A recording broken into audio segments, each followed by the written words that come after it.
Hi guys, this is Mohit Nosani from ScreenBench.com, and today we have Daphne O'Neal. Hi Daphne, how are you doing? How are you? I'm so happy to be here with you. Thank you so much for giving us your time. And what's been up? Well, I'm in LA and the summer was super, super hot. So it's starting to finally cool down and I'm just so relieved. I'm not really, I'm Summers, not really that great at the weather. you're not a summers person, right? I like summer, I like swimming and, blue skies and stuff, but just like Yeah, the excess, like 95 and just above, not that's the just too temperature. much. Right. Yeah. So, Daphne, you have an incredible journey in, if we look at your career, you started training for performance and uh, playing the piano from the age of 5, right? And by Right. That's by right. 9 you were doing ballet, which is what you love, ballet and Yes. opera. Yeah, Right. I really, yeah. yeah. Still really in So love so with you really got into ballet and opera from a very early age. Uh, so you happen to have interest in acting and music as well, and dancing. Well, yeah, I mean, it's not like some people like they started out at 5, wanting to be an actor. I mean, when I was 5, I was so shy. Even into college, I was so shy. I would have never believed I would become an actor. I mean, Uh-huh. I was just totally introverted. Loved to read. I wore glasses. I mean, I loved, I liked being outside and backyard and stuff, but just Mm-hmm. I was definitely like the introvert and, so but yeah, I love the piano, and then I fell in love with ballet, and then I Yeah. didn't really get into opera or singing much until I was actually in my 20s, and so the acting just kind of uh, Was not again, planned. it's sometimes I'm still surprised. It wasn't intentionally planned. No, it's after I did the Oprah show, and I just felt like, I don't know, the audience just was so friendly. They were Uh-huh. so nice. They came up to me afterward and they were all Uh-huh. encouraging and everything. And that was the first time I had really spoken much in front of an audience. Right. Piano, you don't see anything, ballet, you don't see anything. Mm-hmm. So when then I went back to the East Coast and I started auditioning for plays, and it just kind of developed from there. Uh-huh. So, according to my research, you were a perfect fit for the Oprah Winfrey show because you had that snobbish look and a Harvard degree. What's that about? Do I have a snobbish look? Yeah, I read it somewhere on the internet. Oh, yeah, yeah. I was actually in living in Chicago at the time, and that, I was watching her show, and Hmm. they put on at the end there's a little tag, and they were like looking for guests, and they were like, people say you have an extreme personality and stuff like that, Uh, and so that's how I ended up calling in, and they called me back, and I went on the next morning. what do you exactly mean by an extreme personality? Well, I mean, they were saying, I guess we had, a lot, I think the panel had 5 or 6 different people, and, some of them were, I don't know, it wasn't all about being a snob. There were just different personality types that, and it was kind of, it was a tongue-in-cheek kind of thing. I mean, I've met people since that, took the whole thing seriously, but, it was a tongue-in-cheek, kind of panel Oprah thing. It wasn't like, that this is gospel. Well, that was, so I went back to Boston and, started auditioning. So the first thing I did was the very, very smallest part in a production of Sound of Music. Mm-hmm. And, the director was telling me, well, you should, get some training and keep going, kind of thing. And so, Yeah. um, I think I did another couple of things, and then I went and auditioned for the Two Gentlemen of Verona as Sylvia, and it was an all-female production, so um, it attracted all the press. Mm-hmm. And I didn't realize, I just went and auditioned and I answered an ad and, in the arts newspaper basically. And it just, I got the part and the director told me later she didn't know it was my first role. Uh-huh. And, but so all the Boston Globe, the Phoenix, the Herald at the time, and everybody came to review it, I guess, because of the novelty of it being an all-female Mm-hmm. production. And, I got away with it. Uh-huh. I mean, some of the reviewers actually liked me, and then, some of the audiences really liked me too. And so it was really an experience. It was very nerve-wracking. I was not, not expecting that at all. Right. Um, so you've also been into a couple of independent films. Uh, how's that experience been? For example, the Ravishing Raspberry and Oh, Robin's Herd. How's that experience been? well, I think both of those was the same type of thing. I answered an ad in the arts newspaper. And actually, I should mention the first independent film, which I always forget because it never really, it didn't go to festivals. It never really was released, but Uh, was with the very well-known actor Roscoe Lee Brown. And mm, for some reason, he consented to do this little tiny, independent thing. And I played his daughter in a little scene where I had to speak some French. And we were supposed to be in Paris or something like that. And I was supposed to be like his kind of overindulged daughter. And I haven't seen it since. I know it's at UCLA, in their archive, and so I'll probably go and try to access it. But mm, so that was actually my first independent film when I first arrived in San Francisco. And uh-huh. then Ravishing Raspberry um, came about in I think the early 2000s, and the producers of that I think are I two think are it's from 2003. right, Yeah. right, right. Yes. And so the producers and writers are twins, Shawnee and Chanel Gibbs, and they are now Uh-huh. both, they're not only, they have their own independent like animation projects and book projects. And I mean, they are really, it's like they set a goal and they made it. But they've also been, working with Warner Brothers and all the big studios. They Uh-huh. just finished a project for HBO Max. It's kind of, it's kind of nice to kind of see someone actually go through the steps and just have a clear career trajectory like that and do so well. Right. Uh, Daphne, you were also involved in a Japanese mini series.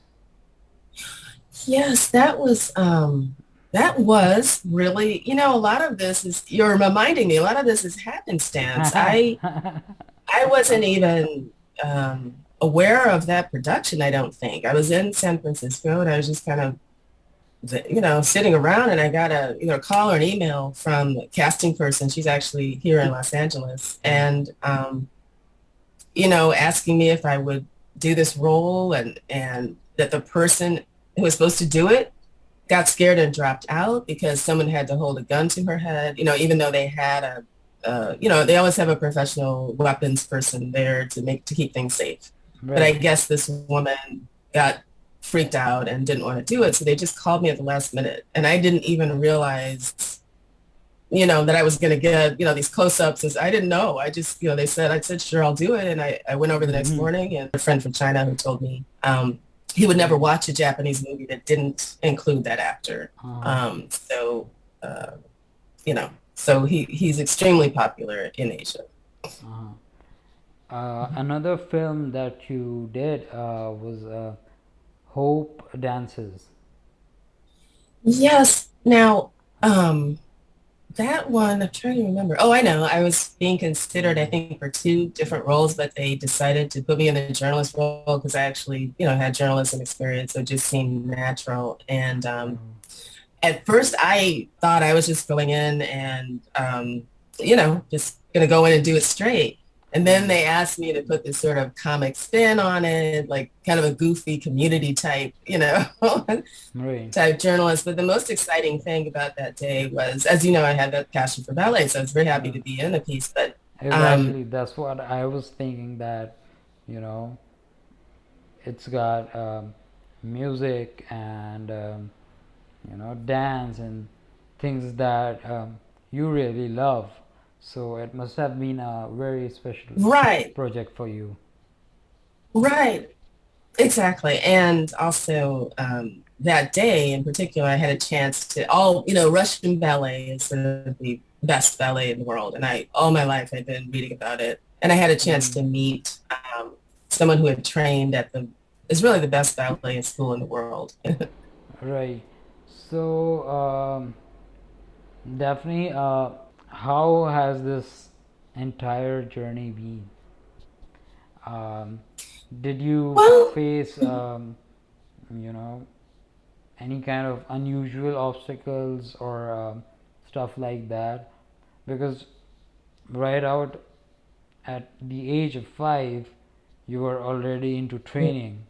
So you are a very talented person. Plus, you've also trained for it, which like exponentially uh, multiplies your skill set.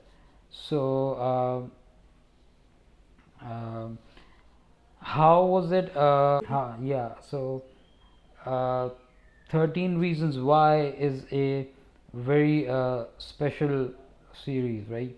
Uh, a lot of viewership, millions of people watching it, and in this age and time, and uh, audiences all over the world can watch your content uh, no matter where they are.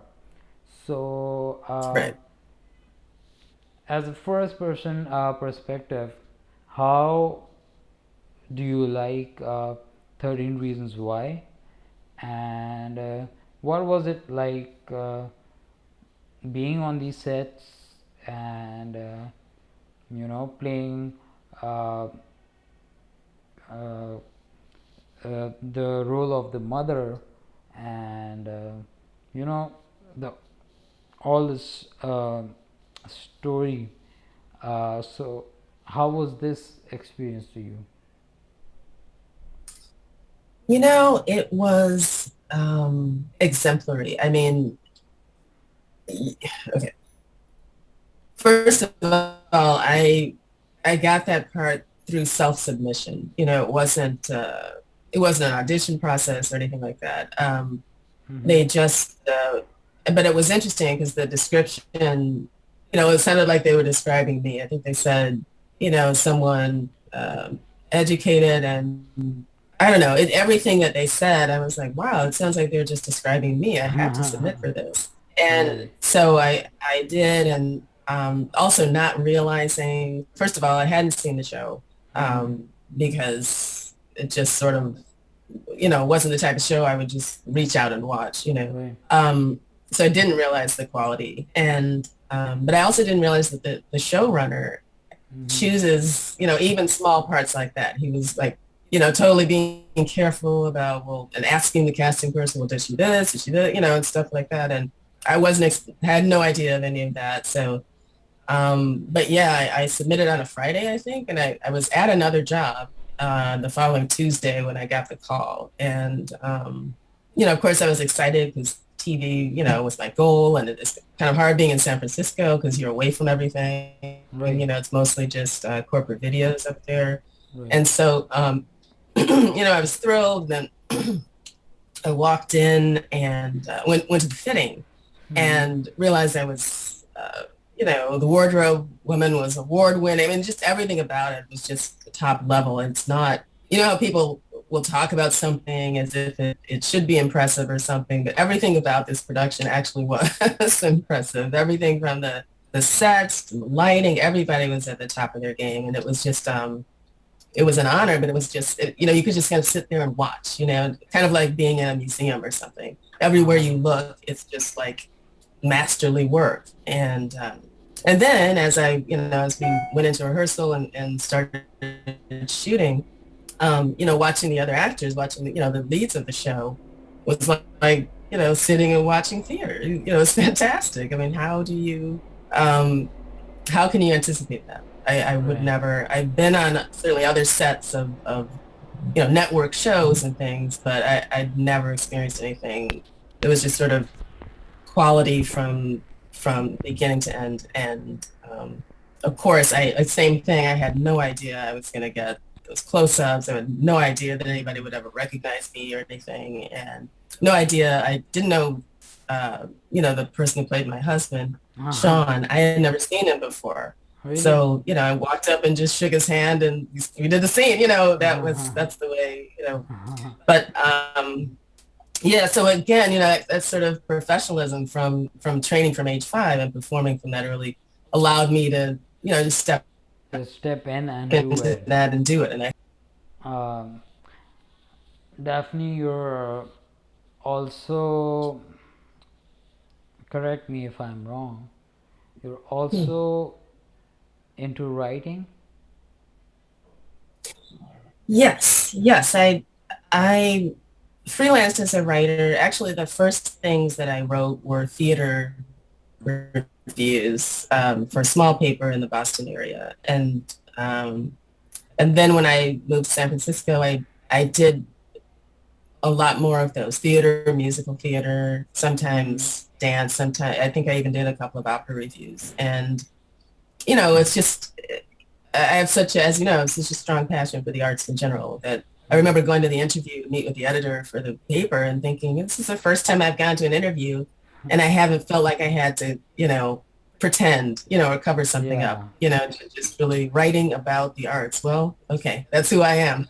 so, and that was great. And then I, started writing for a different paper. And then I branched out into, um, uh, you know, writing features and then working for corporations. Uh-huh. And then the last writing job I had was a weekly column for a daily in the Bay Area.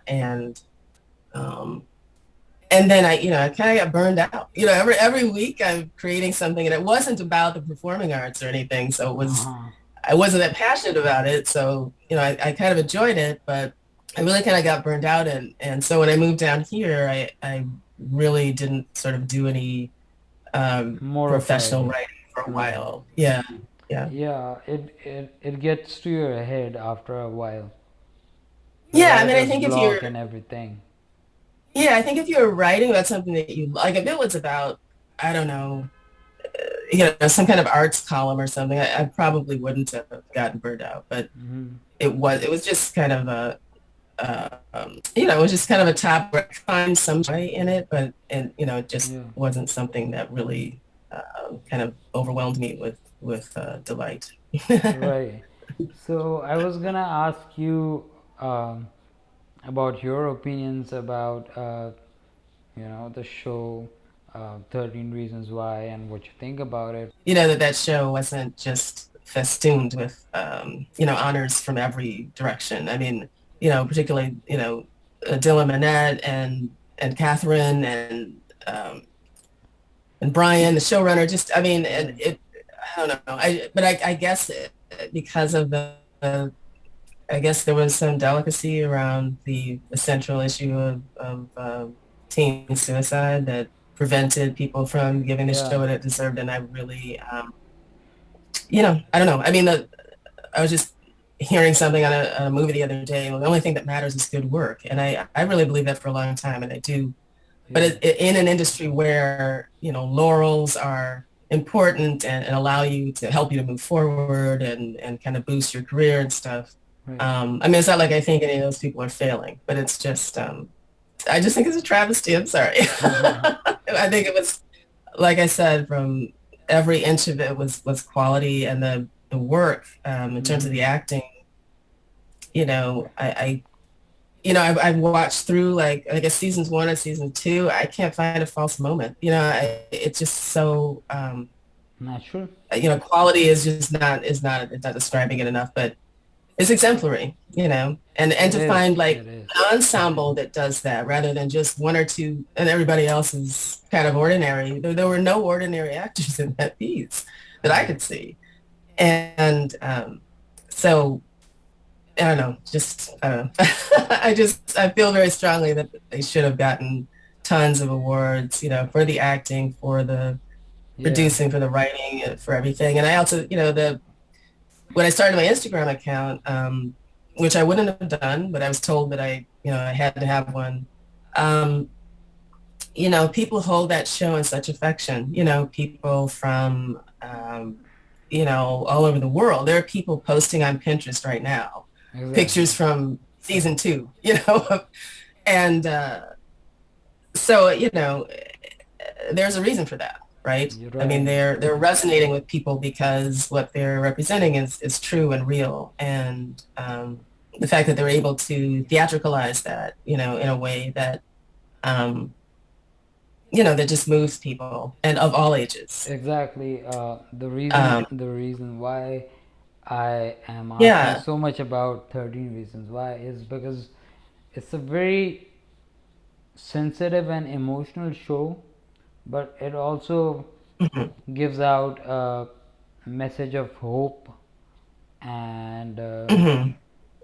uh, what can be done for the betterment of the society. So it's been a very different show for me as well. It's not Mhm. like the everyday commercial projects that you watch. Right.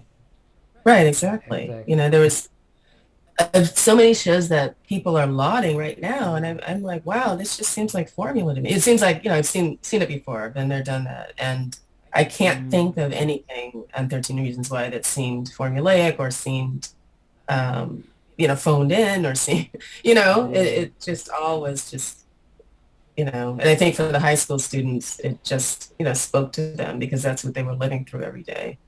And yeah. That's the most important group of individuals that we need to protect. oh, that this teenagers and Yeah, children, is that yeah, what you mean? yeah. The high school Yeah, kids and yeah, the that's right. teenagers, Right, right, right. And because at that I think, age, uh, you get a lot of influences from uh, you know around people around you, and mhm, sometimes some people are bullied, and you know generally there can be signs of depression, and uh, teenagers may have suicidal thoughts, and mhm. we need to create a world where mental health problems are not a taboo, and people can talk about them freely. So Definitely. yeah, that's just my two cents Right, on yeah, that. and I think that the way that the show, I think they portrayed things in a very real way. So I don't, I've never been a parent, so I can't.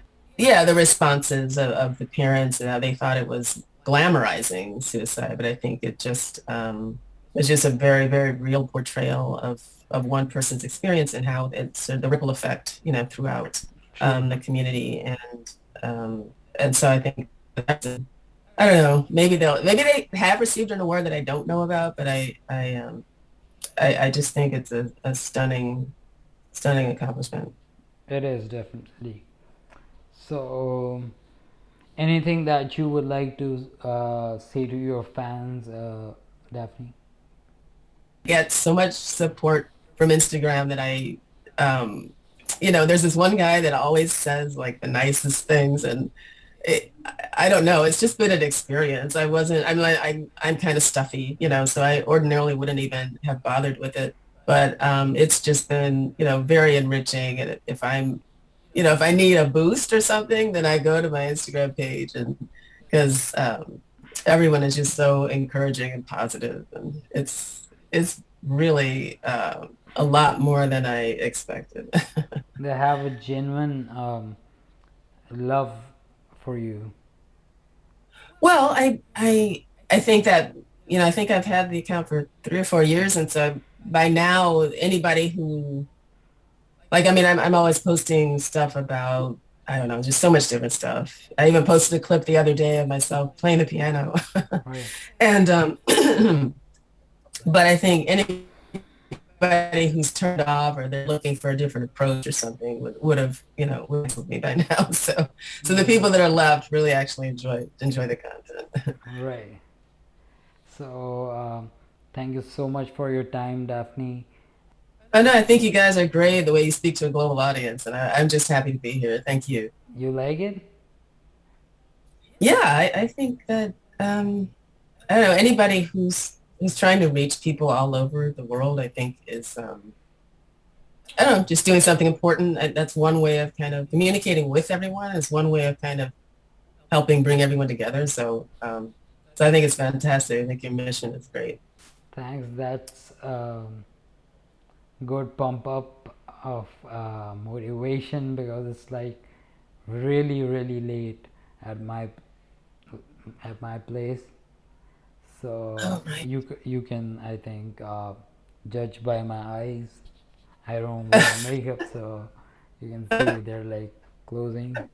But it's been a pleasure. It's really been a pleasure speaking to you. Uh, uh, hope to see you again, and we'll catch on you with your new projects.